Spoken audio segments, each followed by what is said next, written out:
Okay, class, this is our third video lecture, and this will take us through chapter 2.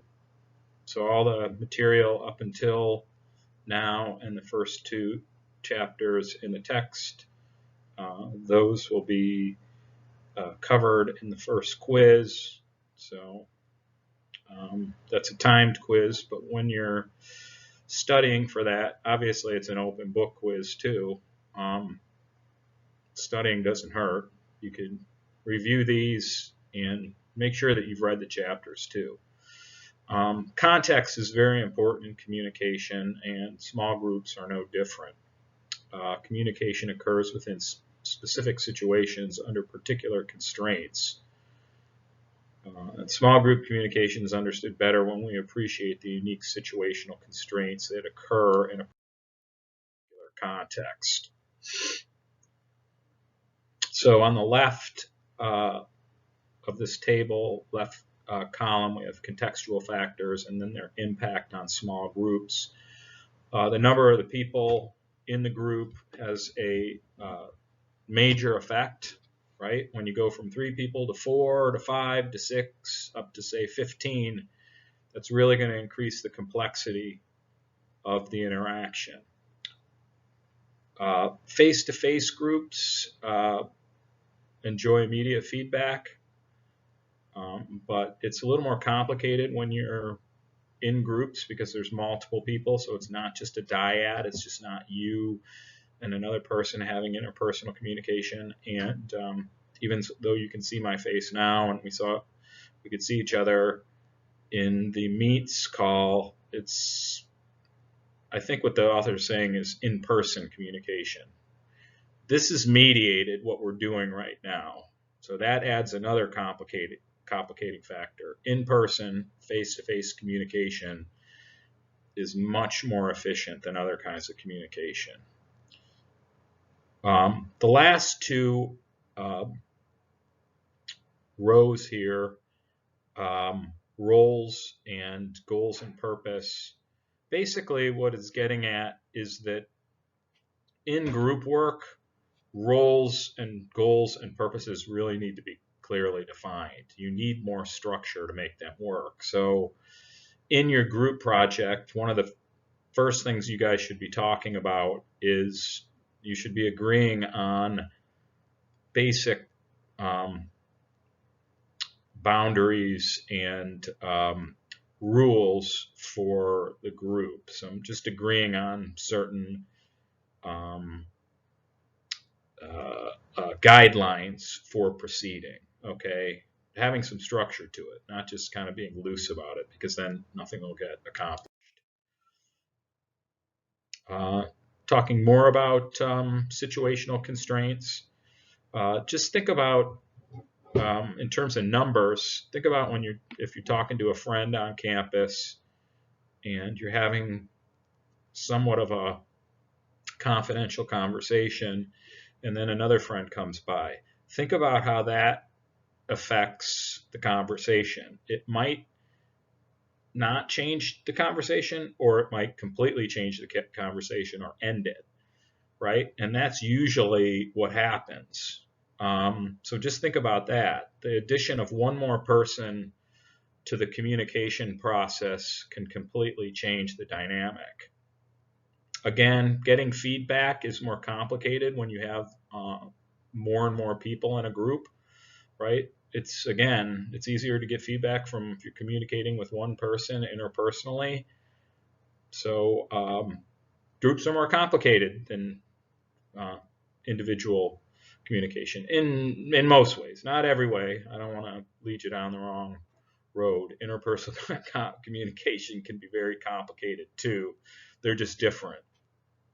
In terms of roles, power dynamics, leadership, and status, those all can emerge in groups and change over time.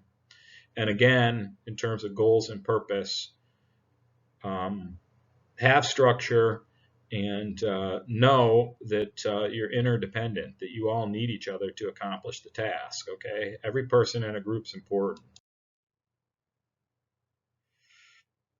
This gets back just to kind of principles of communication that you might recall from 101. We don't need to get back to that. So groups are different, but they also rely on a lot of the same communication principles.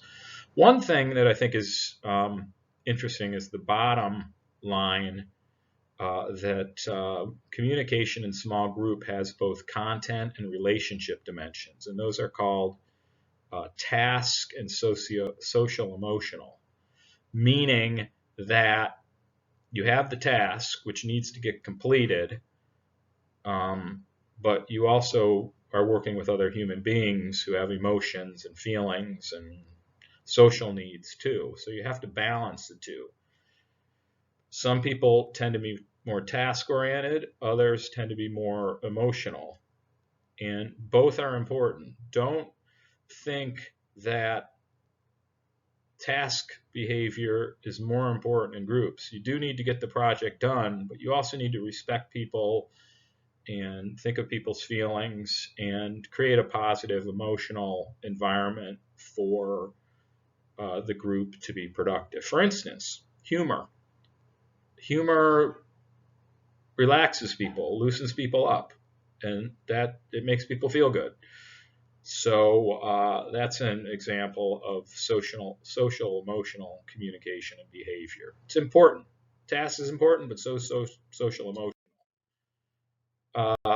I'm just going to skip this slide. This is just you've seen this in 101. It's just a communication model. So this is just kind of a repeat. Listening and responding. So the last few slides focus on listening. Listening is very important in groups. Obviously, you're going to be speaking less, right? Because there's going to be more people, and effective listening is extremely important. So if you can hear my cell in the background, I apologize. Just silence that. Maybe you can't, but in any case, this is the world we live in now. So there's different kind of listeners.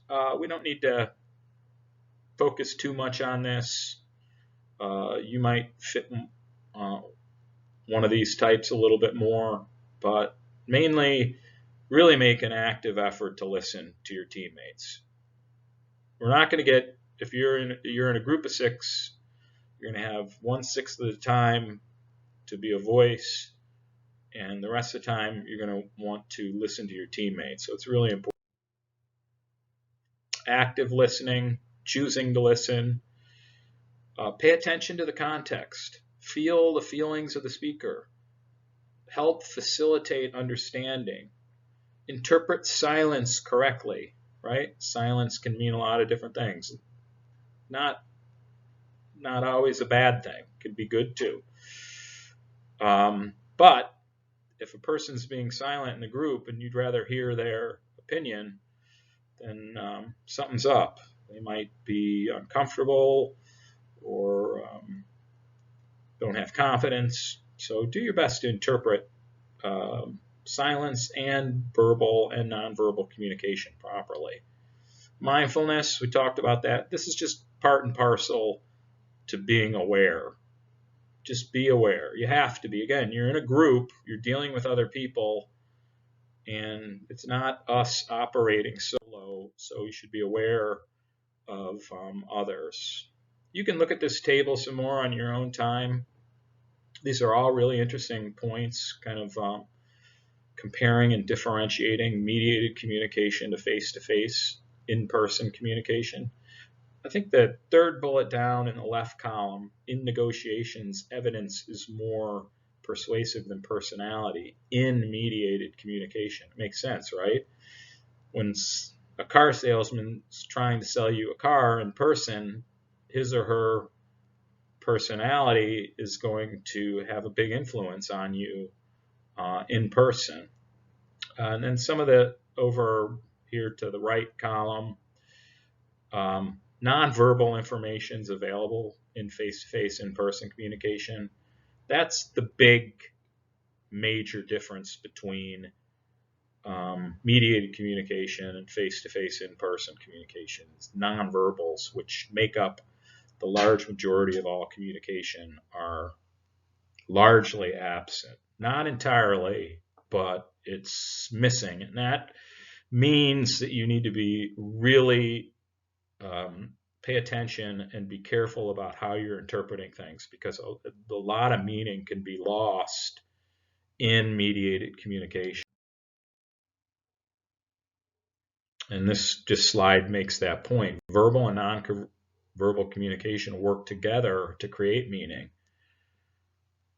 Nonverbal is everything except words. It can contradict or enhance communication and emotion. And this is the last slide, and so this will bring us to a close for this first unit, the first couple chapters. And to be honest, it's not entirely, this slide was put together for my regular class. So again, we're not meeting in person. So physical appearance, I'm not saying physical appearance isn't important in video conferencing, but not as much. So you can see I need a haircut, like a lot of people, a little more casual than I usually would be. So spacing and seating and movement, eye contact, and facial expressions, paralanguage, touch. Obviously, there's no contact, and who knows when we'll get back to the world when we can shake hands and hug our friends and family, etc. So I just make a point here that the author in the next edition of this text is going to address these issues from a mediated standpoint. So we've kind of,